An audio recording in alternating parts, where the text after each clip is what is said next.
ខ្ញុំបាទសូមធ្វើការអនុញ្ញាតគោរពនិងជម្រាបសួរពុកម៉ែបងប្អូននិងទស្សនិកជនជាទីគោរពថ្ងៃនេះជួបជាមួយនឹងខ្ញុំបាទ MC Play ខ្ញុំបាទសូមលើកយកនៅជោគជាតារាសីប្រចាំថ្ងៃច័ន្ទថាតើនៅក្នុងថ្ងៃច័ន្ទនេះដួងរាសីរបស់ពុកម៉ែបងប្អូនប្រែប្រួលផ្លាស់ប្ដូរទៅជាយ៉ាងដូចម្ដេចនោះដើម្បីកុំឲ្យខាតពេលវេលាយូរនោះសូមអញ្ជើញរីករាយសន្តាប់ជាមួយនឹងខ្ញុំបាទដូចតទៅសម្រាប់អស់លោកអ្នកដែលកើតឆ្នាំជូតកណ្ដុរឧបរាជចិញ្ចឹមនាំលៀបនាំសុភមង្គលប្រាថ្នាអ្វីបានសម្រេចហើយអនាគតក្លាយជាអ្នកមានទ្រព្យសម្បត្តិស្ដុកស្ដម្ភម៉ោងនៃលៀបសំណាងគឺម៉ោង4ព្រឹកដល់ម៉ោង7យប់ពណ៌នាំលៀបសំណាងគឺពណ៌សនិងពណ៌លឿងលេខនាំលៀបសំណាងគឺលេខ48និង59សូមខមមិនលេខ168យកលៀបសម្បត្តិទេវតាទ្រព្យមានបារមីស័ក្តិសិទ្ធិណាស់សេចេញភ្លាមទំនាយទេឆាត់បំផុតនិងមានសំណាងល្អនិងប្រទានសម្បត្តិមហាសេដ្ឋីមានលៀបមានជ័យមានលុយចោហោហៀសម្រាប់ឆ្នាំជូតនៅថ្ងៃនេះផ្ដល់ផលល្អសម្រាប់ការសម្រេចចិត្តការងារឬបណ្ដាក់ទុនរកស៊ីក្នុងរឿងអ្វីមួយ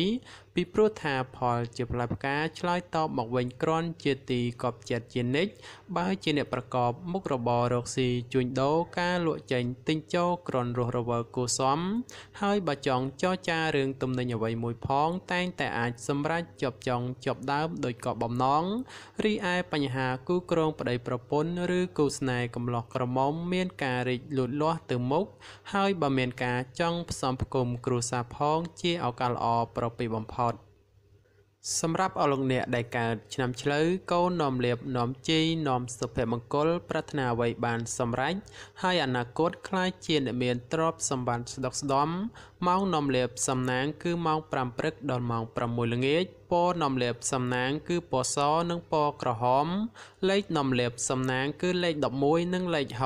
61សូមខមមិនលេខ168យកលៀបសម្បត្តិទេវតាទ្រព្យមានបារមីស័ក្តិសិទ្ធិណាស់សេចេញភ្លាមទំនាយទេឆាត់បំផុតនិងមានសំណាងល្អនិងប្រទានសម្បត្តិមហាសេដ្ឋីមានលៀបមានជ័យមានលុយចូលហោហៀចំពោះឆ្នាំឆ្លូវនៅថ្ងៃនេះលោកអ្នកធ្វើអ្វីក៏ដោយតែងតែភ្លឺថ្លានិងជួបតែសេចក្តីសោមនស្សច្រើនលោកអ្នកអាចសម្រុកការងារបានហើយពីព្រោះថាផលជាផ្លែផ្កាតែងហោចមកវិញគួរជាទីកក់ក្ដៅ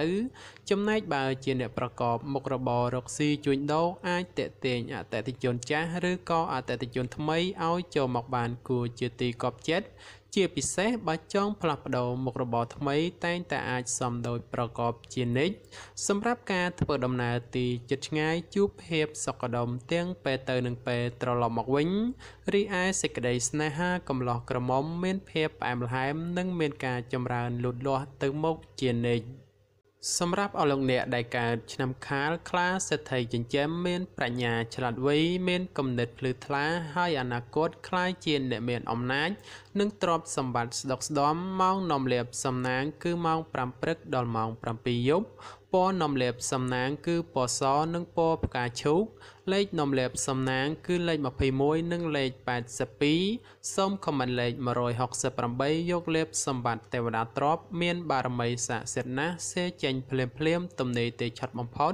និងមានសំណាងល្អនិងប្រទានសម្បត្តិមហាសេដ្ឋីមានលៀបមានជ័យមានលុយចូលហោហៀចំពោះឆ្នាំខាល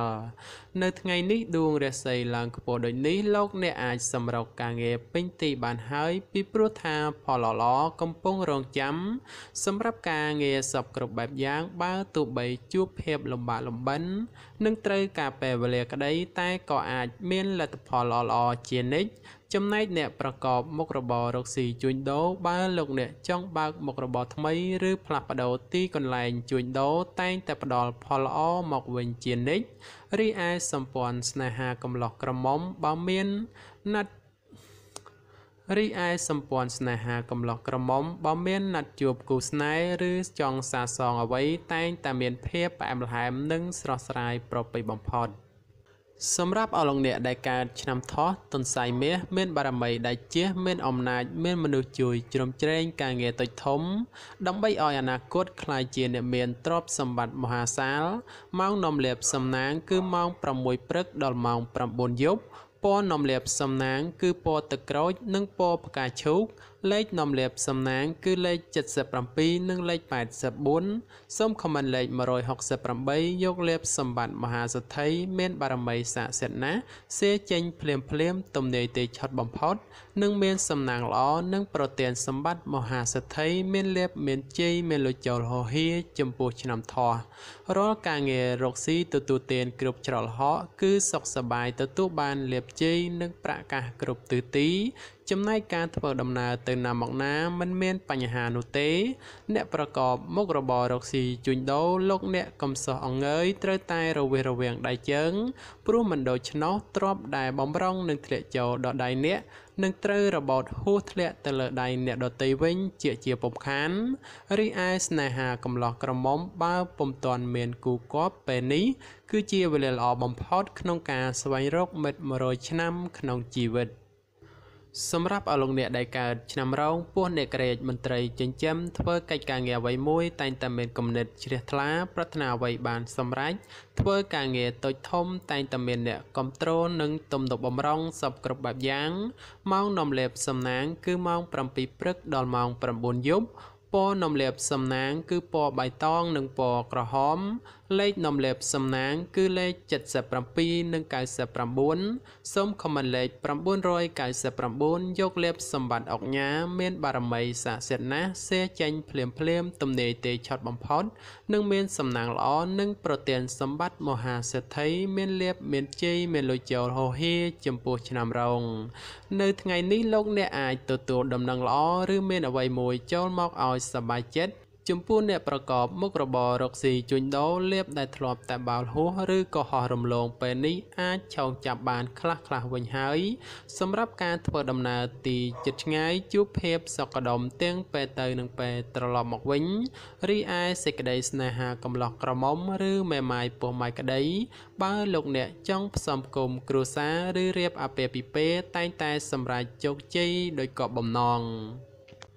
សម្រាប់អលោកអ្នកដែលកើតឆ្នាំម្សាញ់ពួកទេវតាចិញ្ចឹមមានលាភមានជ័យមានមនុស្សជាច្រើននាំគ្នាស្រឡាញ់រាប់អានសាទរម៉ោងនាំលាភសំណាងគឺម៉ោង7ព្រឹកដល់ម៉ោង7យប់ពណ៌នាំលាភសំណាងគឺពណ៌បៃតងនិងពណ៌ក្រហមលេខនាំលាភសំណាងគឺលេខ69និងលេខ99សូមខមមិនលេខ168យកលាភសម្បត្តិអភិជនលុយរយលានមានបារមីស័ក្តិសិទ្ធិណាស់សេចេញភ្លាមទំនាយទេឆុតបំផុតនិងមានលាភមានសំណាងល្អនិងប្រទានសម្បត្តិមហាសេដ្ឋីមានលាភមានជ័យមានលុយចូលហោហៀសម្រាប់ឆ្នាំម្សាញ់រាល់ការងាររកស៊ីទទួលទានថ្ងៃនេះទទួលបានលាភផលយ៉ាងក្រាស់ក្រៃលែងសម្រាប់ការរកស៊ីជួញដូរវិញមានការលក់ចេញទិញចូលក្រនកប់ប្រសើរ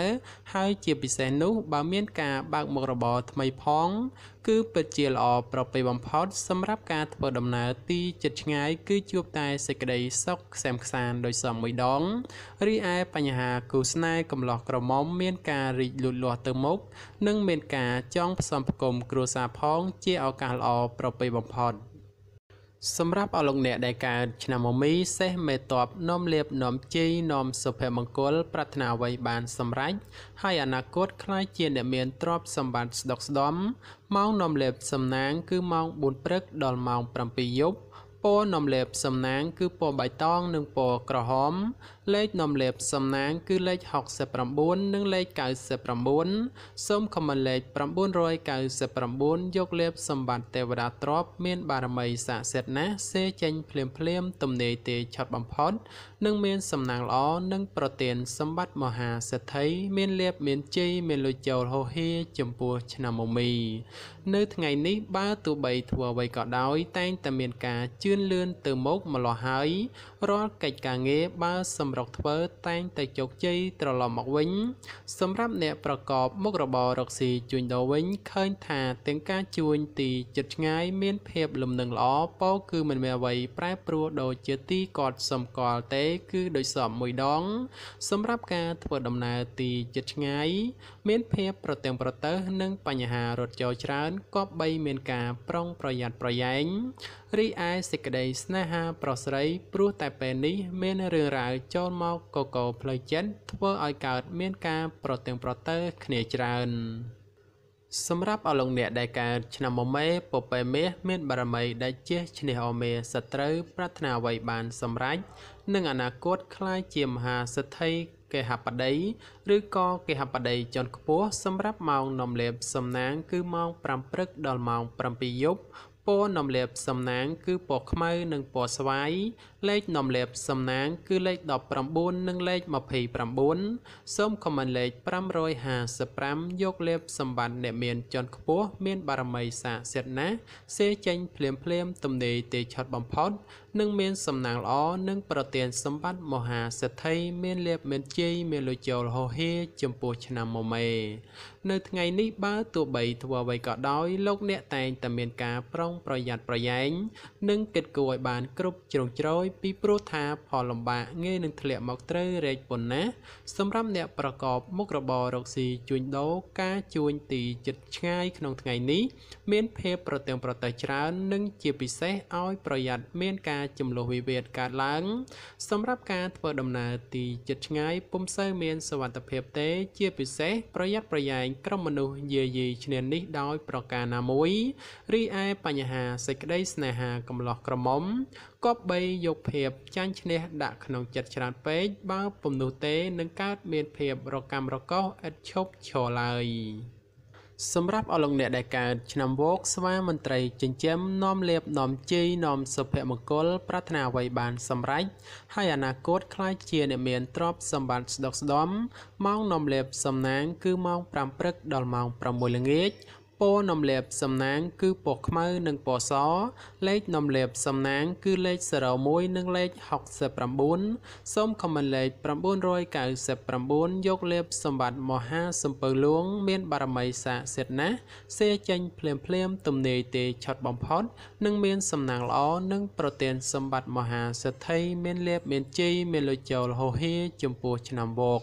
នៅថ្ងៃនេះដំណើរជីវិតរបស់អស់លោកអ្នកភ្លឺថ្លាហើយធ្វើអ្វីក៏តែងតែមានភាពសុខដុមនិងពុំមានក្រុមមនុស្សតាមយាយីច្រើននោះដែរសម្រាប់លោកអ្នកដែលប្រកបមុខរបររកស៊ីជួញដូរក្នុងថ្ងៃនេះមានការរីកលូតលាស់គួរសមហើយបើចង់ពង្រីកមុខរបរថ្មី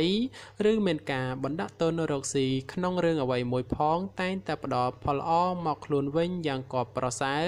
រីឯសម្ព័ន្ធស្នេហាកំឡោះក្រមុំឬមេម៉ាយពោះម៉ាយក្តីជួបភាពរកម្មរកោស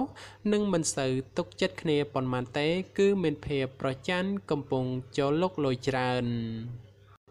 សម្រាប់អស់លោកអ្នកដែលកើតឆ្នាំរកាមន់មាសមន់ប្រាក់នាំលេបនាំសំណាងអបរាជចិញ្ចឹមមានលេបសំណាងឈ្នះអស់មេសត្រូវ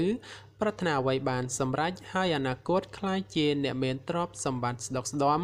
សម្រាប់ម៉ោងនាំលេបសំណាងគឺម៉ោង8ព្រឹកដល់ម៉ោង7យប់ពណ៌នាំលេបសំណាងគឺពណ៌លឿងនិងពណ៌ផ្កាឈូកលេខនាំលេបសំណាងគឺលេខ01និងលេខ69សូមខមមិនលេខ999យកលេបសម្បត្តិអ្នកមានជាន់ខ្ពស់មានបារមីស័ក្តិសិទ្ធិណាស់សេចេញភ្លាមទំនេរទេឆត់បំផុតនិងមានសំណាងល្អនិងប្រទានសម្បត្តិមហាសេដ្ឋីមានលេបមានជ័យមានលុយចូលហោហៀចំពោះឆ្នាំរកានៅថ្ងៃនេះបើទោះបីធ្វើអ្វីតែងតែមានការជឿនលឿនគួរសមហើយរាល់កិច្ចការងារបើសម្រុកធ្វើតែងតែបានជោគជ័យត្រឡប់មកវិញសម្រាប់អ្នកប្រកបមុខរបររកស៊ីជួញដូរវិញឃើញថាការជួញដូរទីជិតឆ្ងាយមានភាពលំនឹងល្អពោលគឺមិនមានអ្វីប្រែប្រួលគឺជាទីកត់សម្គាល់នោះទេសម្រាប់ការធ្វើដំណើរទីជិតឆ្ងាយមានភាពប្រទាំងប្រទើសនិងបញ្ហារត់ចោលច្រើនក៏បីមានការប្រុងប្រយ័ត្នប្រយែងរីឯសេចក្តីស្នេហាប្រុសស្រីព្រោះតែពេលនេះមានរឿងរ៉ាវចូលមកកកផ្លូវចិត្តធ្វើឲ្យកើតមានការប្រទាំងប្រទើសគ្នាច្រើនសម្រាប់អស់លោកអ្នកដែលកើតឆ្នាំចោសនៈនាំលេបនាំសំណាងឧបរាជចិញ្ចឹមមានសំណាងឈ្នះអស់មេសត្រូវប្រាថ្នាអ្វីបានសម្រេចហើយអនាគតខ្លាចជាមហាសេដ្ឋីគេហបតីឬក៏អភិជនជាន់ខ្ពស់ម៉ោងនាំលេបសំណាងគឺម៉ោង8ព្រឹកដល់ម៉ោង7យប់ពណ៌នាំលេបសំណាងគឺពណ៌លឿងនិងពណ៌ទឹកក្រូច លេខនាំលេបសំណាងគឺលេខ45និងលេខ66សូមខមមិនលេខ168យកលេបសម្បត្តិមហាសទ្ធិអ្នកមានជាន់ខ្ពស់មានបារមីស័ក្តិសិទ្ធិណាស់សេចេញភ្លាមទំនេរទេឆុតបំផុតនិងមានសំណាងល្អប្រទានសម្បត្តិមហាសទ្ធិមានលេបមានជ័យមានលុយចូលហោហេចំពោះឆ្នាំចោនៅថ្ងៃនេះដំណើរជីវិតរបស់អស់លោកអ្នកល្អប្រសើរហេតុនេះទោះបីធ្វើអ្វីឃើញថាជឿនលឿនទៅមុខនិងហុចផលជាផ្លែផ្កាត្រឡប់មកវិញគ្រាន់ជាទីកប់ចិត្តសម្រាប់អ្នកប្រកបមុខរបររកស៊ីជួញដូរមិនថាការជួញដូរទីជិតឆ្ងាយតែងតែហុចផលនិងប្រមូលផលចំណេញត្រឡប់មកវិញគួរជាទីកក់ក្ដៅទោះបីជាយ៉ាងណាការធ្វើដំណើរចូលប្រយ័ត្នបញ្ហាមិនល្អរត់ចូលនាំពិបាកទប់ទល់មួយចំនួនផងដែររីឯសេចក្តីស្នេហាកំឡោះក្រមុំមានភាពផ្អែមល្ហែមនិងស្រស់ស្រាយល្អចំពោះគ្នាប្រពៃបំផុតសម្រាប់អស់លោកអ្នកដែលកើតឆ្នាំកុរជ្រូកនាំលេបនាំជីនាំសុភមង្គលប្រាថ្នាអ្វីបានសម្រេចហើយអនាគតខ្លាយជាអ្នកមានទ្រព្យសម្បត្តិស្ដុកស្ដម្ភម៉ោងនាំលេបសំណាងគឺម៉ោង4ព្រឹកដល់ម៉ោង7ល្ងាចពណ៌នាំលេបសំណាងគឺពណ៌សនិងពណ៌លឿងលេខនាំលេបសំណាងគឺលេខ09និងលេខ62សូមខមមិនលេខ999យកលេបសម្បត្តិទេវតាទ្រព្យមានបារមីស័ក្តិសិទ្ធិណាស់សេចេញភ្លាមទំនេរទេឆុតបំផុតនិងមានសំណាងល្អនិងប្រទានសម្បត្តិមហាសទ្ធិមានលេបមានជ័យមានលុយចូលហោហេចំពោះឆ្នាំកុរក្នុងថ្ងៃនេះទោះលោកអ្នកប្រកបកិច្ចការងារអ្វីក៏ដោយក៏អាចចាប់ផ្ដើមពេញដៃពេញជើងបានហើយចំពោះបញ្ហាការងារប្រកាសនិងសុខភាពមិនចោទជាបញ្ហានោះទេនិងបើមានការឈ្មោះតែងតែជួបសេចក្តីសម្រេចដោយកប់បំណងចំពោះអ្នកប្រកបមុខរបររកស៊ីជួញដូរវិញមានការលំបាកក្នុងការរកផលចំណូលបន្តិចព្រោះតែមានការប្រជែងគ្នាច្រើនហើយជាពិសេសប្រយ័ត្នប្រយែងមានចំនួនវិវាទព្រោះតែការដណ្ដើមអតិថិជនគ្នារីឯសេចក្តីស្នេហាប្រុសស្រីមានភាពផុយស្រួយចំនួនវិវាទណាស់ហើយបើចេះអត់ឱនឲ្យគ្នាខ្លះទើបអាចគេចផុតពីរឿងរ៉ាវចម្រោងចម្រាស់ទាំងពួងទៅរួចបាទចំពោះជោគជាតារាសីប្រចាំឆ្នាំទាំង12ខ្ញុំបាទក៏សូមបញ្ចប់ត្រឹមតែប៉ុណ្ណេះជាចុងក្រោយខ្ញុំបាទក៏សូមអរគុណដល់ពុកម៉ែបងប្អូនដែលតែងតែចំណាយពេលវេលាដ៏មានតម្លៃមករីករាយសន្តាប់នៅហោរាសាស្ត្រពី Channel របស់ខ្ញុំបាទហើយខ្ញុំបាទក៏សូមអរគុណនិងសូមជម្រាបលា